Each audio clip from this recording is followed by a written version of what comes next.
It's nice to meet you. And it's nice to meet you too, and I've been enjoying your most recent book about Hollywood in the 50s, thank you. which is one of my favorite. I love 50s movies, so I've been really enjoying it. I think I've been trailing you. I'll go to an event and I'm the next up. Yes. When I first heard about this, Connecticut in the movies, I thought, strange subject. How'd she come up with it? But after reading the book, I know very well. But the audience might have the same initial question of, how did that become your topic? Well, I grew up in Connecticut. A lot of my relatives lived in New York. As some of you may know, my grandfather was Melvin Douglas, so he lived on Riverside Drive. I spent a lot of time on Riverside Drive with him. The rest of my relatives lived out in Queens. And so I would go back and forth from New York to Connecticut, where I grew up, and obviously a lot of there's so much that is positive about Connecticut, but there's also a lot of stereotypical things. It's people have an image that everybody there is very wealthy and all, and that was always what I saw in the movies. But Connecticut is very industrial. There's a lot of manufacturing there, and I always thought that the diversity of what the perception of Connecticut was versus what it actually was, always interested me. So when I would see a movie and, someone was an Ariane from Darien, I thought, which is the movie name, I thought, that's, or in Alfred Hitchcock's Rope, which is a prime example I used in the introduction, although the Rope is based on, sort of on Leopold and Loeb, who were from Chicago, Alfred Hitchcock decided to make the two main characters from Yale, and so the most murderous guy is a wealthy, is a wealthy guy from Connecticut. And so I thought it always added sort of a spin. And so when COVID happened, I wanted to do an extended essay, because then the final piece of the puzzle was my first job in show business was working for the film publicist Peggy Siegel, and we shared offices with Frank Perry, and I got to know Frank, and he gave me his movie The Swimmer, and that for me was, I said, okay, now this is the Connecticut that I know. This was my kind of childhood growing up of, I grew up in a college town near Wesleyan University, and the movie, it reminded me a lot of my own childhood. And so we talked a great deal about it. And so then when COVID began, I wanted to write an extended essay on The Swimmer. But as we all know, COVID went on and on and on. And the book obviously grew from an essay to over 300 pages. Exactly. And so the twist of it was that I was writing the book, and then I found myself at night. Now, my grandfather was in two very significant Connecticut movies that were created in Hollywood, which I also talk about too, the perception of Connecticut created by Hollywood in movies like Bringing Up Baby and Mr. Blandings Builds His Dream House. And so as I'm writing about all these idyllic movies, which we'll talk about in the early 30s, which all involve cynical New Yorkers, leaving New York City to go to Connecticut to be an artist, to find themselves. I found myself in California at night sort of scrolling through Zillow and thinking, an actress in the country, big farmhouse. And I kind of fell in love with my own material, and halfway through the book, I purchased a house that I'd kind of grown up in when I was a kid, and so it's about a minute away from my mom's house. So then I finished the book. I was a real life Mrs. Blandings now writing about Blandings. So you started the book in Hollywood and Yes. finished it in Connecticut. That is absolutely And when true. did you know an essay was going to become a big book? Well, At what point? I wrote this in the introduction, is that I started having those self-doubts like people have, even though I knew that it was a very interesting subject, and I knew that, 300 movies plus had been made in Connecticut going back to the silent era. And I think you've seen every one of them. Except for some of those silents that I couldn't get a hold of. But other than that, you were very thorough. I tried to be. There was a few that I missed, only because it's a 350. My publisher was going to kill me, but so not every movie made the cut. But I was talking to this film director who you may know, Joe Dante. Who's a dear friend, and he has a podcast. And we were talking about the idea, and I said, maybe I should make it more about suburbia, maybe movies about suburbia. And then they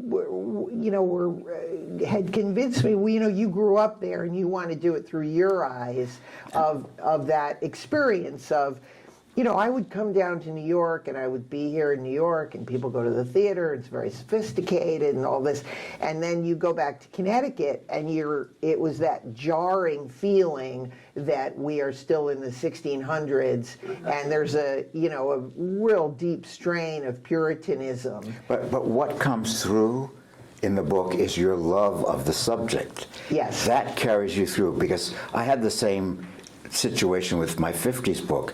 I wrote it because I grew up in the 50s and that was my decade. I'm possessive about it. Yes. So I loved it and wanted to communicate that enthusiasm. That's what comes through in your writing. Oh, thank that you. You're writing as a Connecticut partisan. Yes. And it does come through. You love the state, you acknowledge its flaws, and you talk about the good image and the bad image. It's all across the board. But I wanted to ask you this. You're an actress. Yes. And a good one. And you've been doing it for a long time. Thank you. You're crossing into another area. I'm a writer. I would be very nervous about attempting to be an actor. Did you have any hesitation about crossing fields and saying, this isn't really my bailiwick, but I want to do it? Did you have any insecurity about attempting a big book like this? I mean, I didn't, only because, from going back again from when I was a child and spending a lot of time with my grandfather did not want me to be an actor, and he always wanted me to be a writer. Again, for some very strange reason, I have no idea why, maybe it's a past life, but I was always obsessed with writers and the Algonquin Circle and all of that. So writing didn't scare you? No. You weren't intimidated by. It's hard to put out a big book, let me tell you. And it doesn't get any easier, but you weren't intimidated. No, because as you said, there's a hard-headedness that I have that I want to express.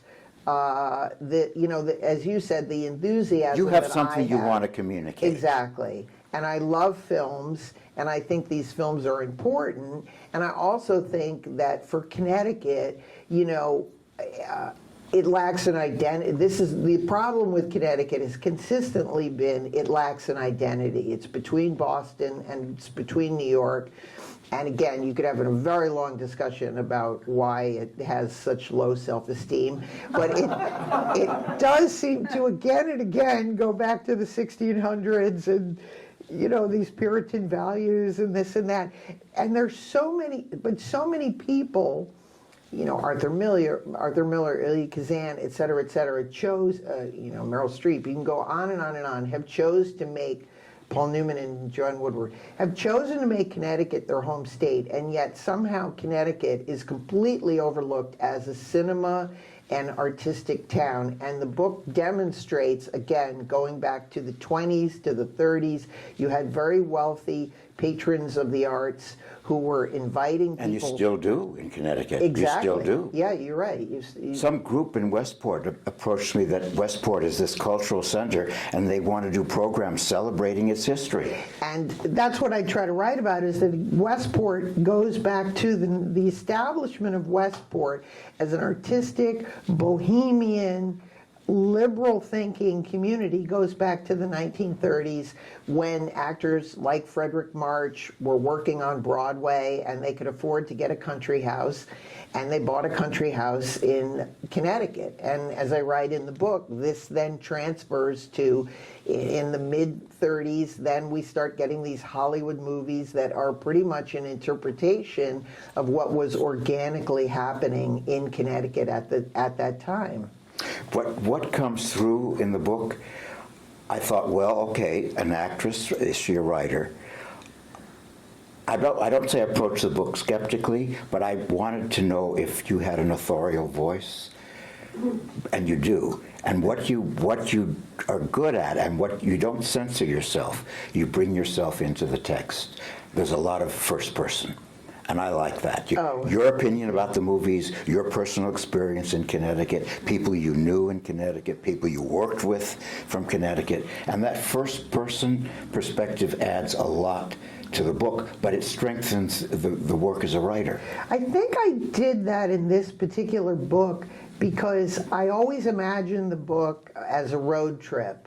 And I always, when I was going to start writing, I wrote a book before this, which was a memoir called I Blame Dennis Hopper, and which is about my parents, growing up in where I grew up in Connecticut. They had a commune, and it was kind of a crazy. Connecticut is, let me tell you, not the best place to have a hippie commune, but it was entertaining, and this particular book, but I always knew that there had to be what is the through line of the book? Yes, what's the through line? And you're the through line. Your history with Connecticut and your opinion of the films and your experience in Connecticut. That's really what I was saying. You're the through line. But I felt very much that it was a road trip, because I do love road trips, that it was a road trip through the state, and I'm telling you about all of these things that I find sort of personally interesting. I always did try to balance, that I don't want it to be too much about me, but no, it's the right proportion. Yes, it's the right proportion. Thank you, because I always try to the right proportion. Keep that in balance. It must have been very hard organizing the book into chapters, and I think you did a pretty good job of chic Connecticut, country club Connecticut, good Connecticut, dark, mean Connecticut, evil Connecticut, horror in Connecticut. There's a lot of that. There's a lot. I mean, again, some of our most hideous crimes have been committed. The infamous wood chipper murder. I don't know if anybody remembers that, but if you've seen the movie Fargo, that is where, we don't like to take credit for things. Tell us the 6 essential films that you must see if you want to be familiar with the imagery of Connecticut in the movies. 6 is too many. 3. Well, I think we have to start with the quintessential Christmas in Connecticut. And what I try, because Christmas in Connecticut was a movie that Janine Basinger, who's, great cinema studies, was the chair at Wesleyan University, of course, has written many, many books. But she was from the Midwest, and that's what made her decide to move to Connecticut. This idea. That movie? Yes. Because I have to see it again.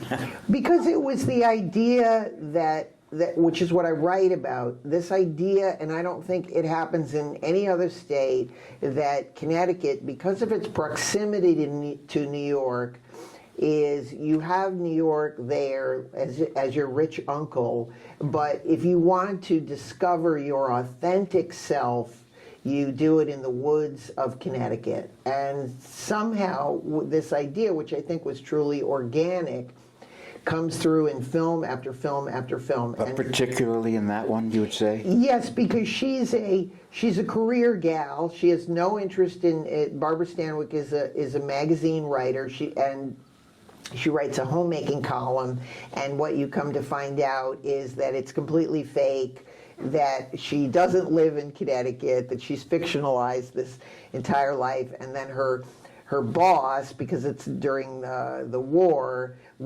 comes up with a publicity gimmick that this sailor's first home-cooked meal is going to be in her Connecticut home, and so she has to now go. She goes up to her boyfriend's house. He's an architect in the film, and now she puts on this whole charade that she's a wonderful wife and mother, and of course and what's great about the movie is so ahead of its time.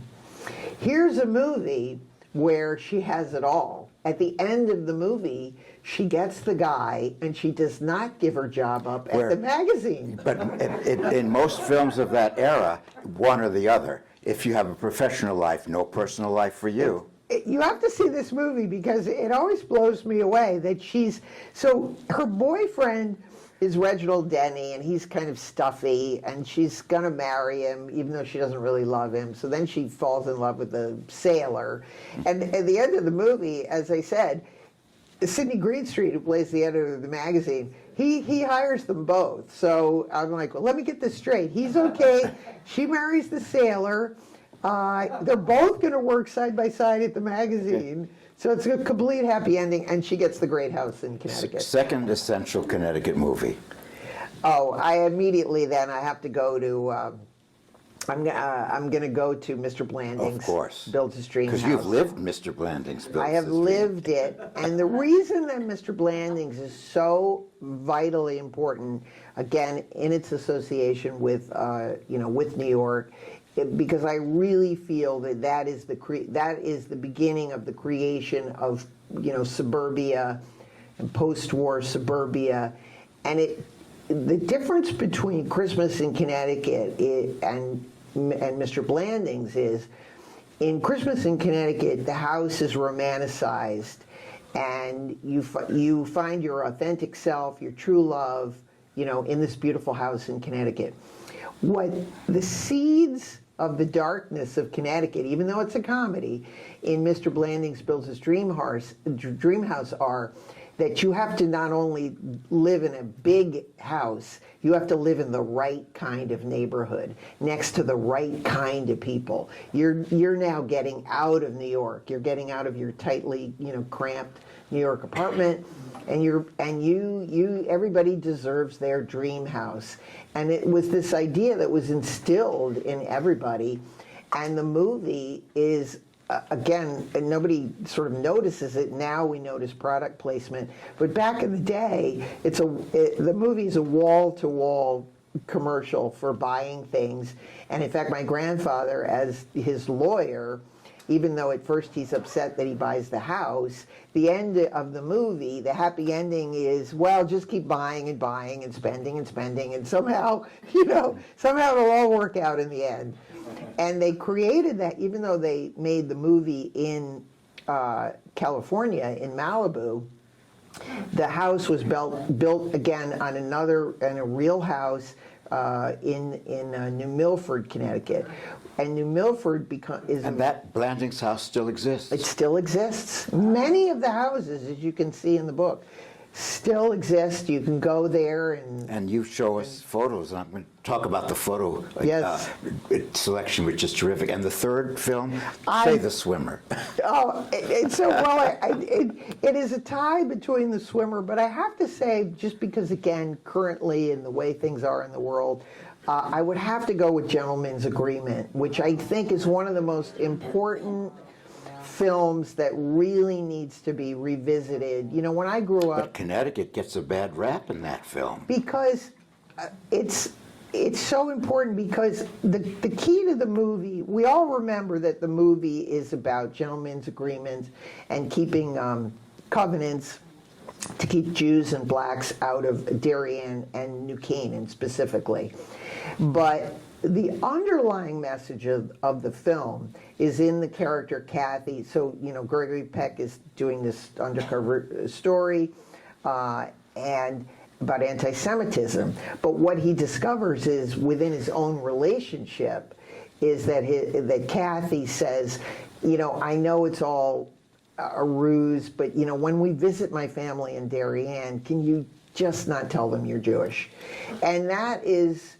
And the pivotal scene in the movie is when she tells the John Garfield character that she hears this man telling these horrible jokes, and that she didn't say anything, and she feels sick to her stomach that she doesn't say anything because she's afraid.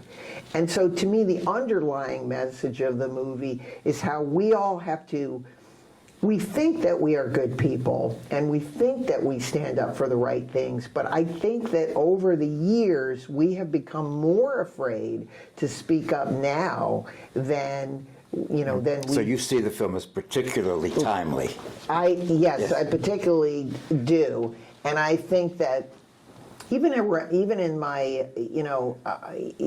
travels around Connecticut, it's these hidden things. Somebody was telling me that at one of my book events that they were going to look at a house, and he had asked the realtor if there was a synagogue. And he said, "Oh, well, if you're looking for a synagogue, I think you might be more comfortable in Simsbury." So it exists still. It exists. It's still. And that's the more sinister. That is the more underlying, because nobody says anything. But I hear these stories as I kind of travel. But that around. film identifies Connecticut as a sort of WASP haven, and I think that reputation clings to the state a little bit ever since, in a way. I don't think of Connecticut as a Jewish state. No. I think of it as a WASPy, or not a Christian state. I think so, but it's there's many towns, again, Westport, New Milford, et cetera, that are filled with large Jewish populations. Exactly. Right? Yeah. Well, in choosing your films, did you make any process of elimination that you were going to talk about films shot in Connecticut or films recreated in Hollywood about Connecticut? But you don't make a real distinction between the two. You allow into the pantheon the Hollywood Connecticut, as opposed to the real Connecticut. And weren't most of the films Hollywood created in the past? In 1947 is where you get location shooting, and that's the first. Except for the movies from going back to the silent era. Is that Boomerang? That is Boomerang, yes, with Elia Kazan, and because that's a terrific film. A wonderful film, again based on an unsolved murder of a priest, which was still unsolved in Bridgeport. Is that the first real location Connecticut film? Yes. So the other ones were studio recreations, yes. Approximately. How accurate are they, the studio Connecticut, compared to the real Connecticut? I think that what I love is that you get the movies like Bringing Up Baby and Theodora Goes Wild, and what I discovered was interesting about them is that they were all made in Hollywood. They're not remotely accurate in terms of architecture. Again, it's kind of Courier and Ives on steroids. Everybody comes to an the idealized house. vision of Exactly. Connecticut. Everybody comes and arrives in a sleigh. It's always it's always snowing. Everyone has a cow in the barn. You get a lot of Yankee. It's kind of not quite Maine accent, but you get a lot of spinsters, so you get a cast of characters. But the storylines is what I find to be very accurate. So the decor is lots of wood beams and granny rockers and quilts and things Hollywood's like that. idea of Connecticut. Exactly. So it's sort of like 1930s. However, what was interesting is you get a movie like Bringing Up Baby, and Hollywood sees the movie, and so this is around what we would call in America the colonial revival period. So the architecture is not exactly colonial, it's more kind of colonial revival. But that colonial revival style, which was created by these different art directors, took off in Hollywood because Howard Hawks' wife saw Bringing Up Baby and she wanted her whole house decorated in what she thought was Connecticut style. So Connecticut, in quotes, had an influence on Hollywood style. Exactly. What's the most generous location shooting in Connecticut of any film? The most generous view of Connecticut, the most picturesque, but on location. Oh, well, it's not quite 50s, almost right in your wheelhouse is Parish. 1961. I haven't seen that in years, but after I read about it in the book, I want to go absolutely to see it. It sounds much better than its reputation. It actually is, because again, it's made Again, it was a movie that I probably first saw on TV in parts, and I enjoyed it because it was part of Connecticut, and I liked seeing the little things. And but then, when I started to do the book, I said, "Oh my goodness, I know why I like this movie. It's Delmer Daves." So Delmer Daves had done westerns. He did 3:10 to Yuma.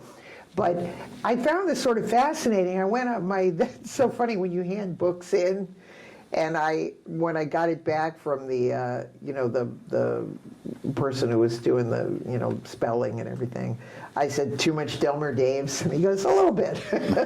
I went, because I was so enamored of Delmer Daves' career. That film has no reputation, but it is the other film right before it, Summer Place, which is much better than its reputation. Yes. And they're a pair. Very They're much so. a pair. Because why I thought it matched up so well with Connecticut was it is, which fascinates me, and it's what I like so enjoying your book. It's the ending of the studio system. This is like the last gasp of glamour from Warner Brothers. It's Claudette Colbert's last film. Tab Hunter's at the peak of his stardom. Connie Stevens, they're all contract players. They're all the last of the contract players. The very last. And they're all out in Connecticut. They're having a blast. And it's real Connecticut. Real Connecticut. They were living in Hartford. Delmer Daves wrote the entire script at the Bee and Thistle Inn in Old Lyme. He fell in love with Connecticut. You learn he got Mystic in there. He got the submarine shop. Okay, yeah. So Parish is the film for the real Connecticut. I think so, because, and again, I love with the film, there's so many, the people from the school, the Loomis Chaffee school, where people were background extras. In the film, it's got Terra Mar, which was this very glamorous, it was called a boatel, where it was so glamorous that your boat would pull up and you'd have dinner and dance. Is that the one that fell on very hard days? Yes. And you show before and after. It became a kind of a gangster hangout in the 80s. But I thought that the movie, I really enjoyed writing about it because it coincided with the end of Connecticut glamour and the end of the WASP era, in a sense, and the end of the Hollywood glamour. And I thought that the movie captures that. It was the last time people, had boats and. I can't wait to re-see it. Put it on your list. Parish. Don't forget it. Tell us 2 films about Connecticut or shot in Connecticut that aren't as good as their reputation or that you were disappointed by. Well, there was a couple of the movies that I didn't put in, only because I don't like to be negative. If it's not a movie that I think is very good, I have a hard time putting it in. And sometimes there were movies that have some flaws in them, like Rachel, but yet I think that the subject matter was so progressive, and the fact that it was an independent film, and the fact that Paul Newman and Joanne Woodward were living in Connecticut and making movies in Connecticut, I overlooked some of the flaws in the filmmaking for Joanne Woodward's performance. She's terrific. Which I think is astonishing. Yes. And again, the idea that, a married couple, total artists, that, we talk about Jenna Rollins and John Cassavetes, but nobody really talks about Paul Newman and Joanne Woodward. And this was the height of Paul Newman's career, for him to make this, low budget movie, essentially, that they paid for themselves to. As a showcase for his wife. Yeah, I thought that was sort of remarkable. So I always like to go off, the beaten path a little bit. If the movie is. But there were some films you excluded because you didn't want to be negative. Yes. But you're critical of some films that you do include. Yeah. It's you always find a balance. You don't want to be milquetoast. But one movie that particularly disappointed me but that the subject matter is like, oh my God, I wish somebody would make a movie, is Marshall, which was Thurgood Marshall cut his teeth on a very, very big law case in Connecticut, and the movie, because they couldn't get a tax credit, they had to make it in Buffalo. They had to use a lot of interiors. They couldn't use exteriors, and so the movie really suffers because of that. But the subject matter is absolutely incredible. It was about a woman who, in the film. And her name was Eleanor Strubing. She was a very wealthy woman, and she may have been involved with her chauffeur, who was black, but got embarrassed about that, and so said, that he raped her. There was a huge case, and Thurgood Marshall came in, and with help from a Hartford attorney, I write about the whole story. It seems almost unheard of, because the guy was like a real ne'er-do-well. He had women all over the place, and things did not look good for him.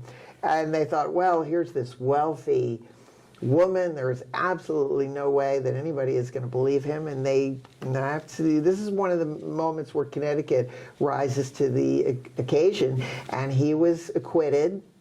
And she moved off to, she ended up in Old Lyme, giving parties, and, that's Connecticut. Yeah. Were there any discoveries? I know when we approach a huge subject, you've got to see a lot of films. You don't know all of them at the beginning, even though we're both obviously avid moviegoers, but yes. You don't know everything. If somebody asked me, did you see every film produced in the 50s? No, it only felt that way as I was writing the book, but I didn't. Did you make any discoveries writing the book of a film with a Connecticut connection that you weren't aware of? I mean, some of the biggest surprise to me maybe was a movie called Come to the Stable, and with Loretta Young and Celeste Holm. Celeste Holm I was lucky enough to do a film with. She's an amazing actress.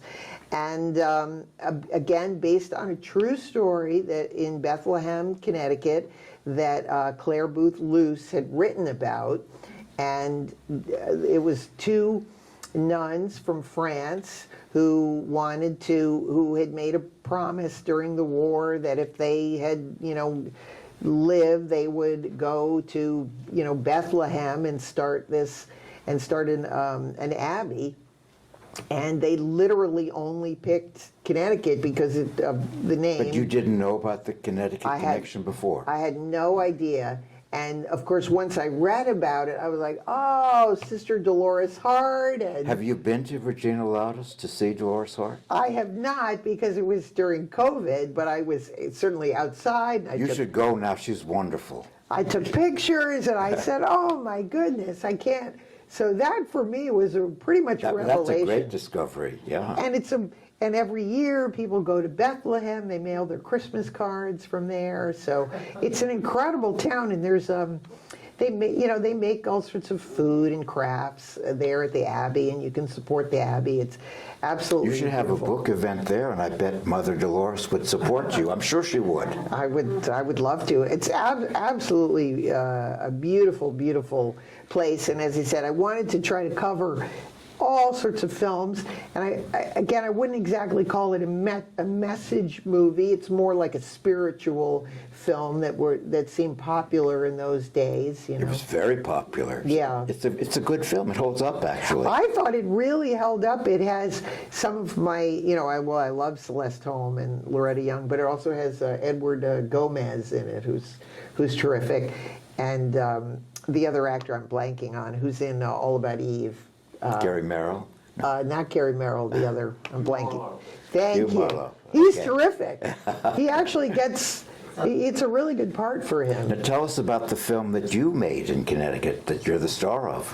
Well, that's why I say with this road trip, I end the book with a movie that I was so proud to be a part of. It was the first LGBTQ film made, which sounds, again, hard to believe now, but this was back in 2010, made in Connecticut with a gay storyline. Produced by Paul Marcaselli, who did the Can You Hear Me Now commercials, and took all of his money. And he had moved from New York to Guilford, and he came up with this idea. He wanted to do a film about a teacher getting out of the city, and then he's falsely accused of molesting one of his students, and how the whole town kind of turns against him even though he's innocent, and he fights to clear his name. And so I very much wanted to be a part of this. They had absolutely no idea that I was from Connecticut. I got the offer. I was in California, and I said, oh my God, this is going to be great. So in Guilford, Connecticut, it was right near, my house, and my mom got to drive me to set. So filming the movie was just a joy. The people in Guilford were absolutely wonderful. It was everything I kind of, hoped it would be. And I have aspirations now with living in Connecticut and writing the book. I very much want to make films there. So I hope that that's the next Well, I think step. you've given Connecticut a new luster, and the State Council of the Arts might come to you. I'm hoping. I'm available. What I have to say, I envy you the production of the book. Rich, glossy paper, the photos come out so sharp and clear, and you must have had a huge photo budget. There are how many photos in this book? I can't even imagine. There's quite a lot of photos. And Hundreds. There's a combination, because some of them are road trip photos of the actual places. Taken by you? Taken by me, and I also found a lot of postcards. Some of the photos I was able to obtain from eBay. Some really great, like never seen before cast photos and things like that. And worked with my publisher, which is a Connecticut publisher, Lions Press. Oh, okay. All Connecticut. All Connecticut. But they were very generous in their. It's hard to get photos in books, let me tell you, and they sometimes don't reproduce very well. Yes. Yours are so clear. Oh, thank you. It's a beautiful photo book. Oh, thank you. So- Well, yeah, we wanted it to be a coffee table book. We have a Connecticut problem because I know. Ileana lives So in sad. Connecticut. She has to get the last train out, and I want you to buy a copy of her beautiful book and have her sell it, sign I'll it come for back. you. So we have to sort of end now, but please buy a copy of the book. It's a lot of fun. It's very informative, and you can tell that the woman sitting next to me is a real movie fan, and that comes across. Oh. That Thank comes you. across. Thank you. It comes across. Thank you so much.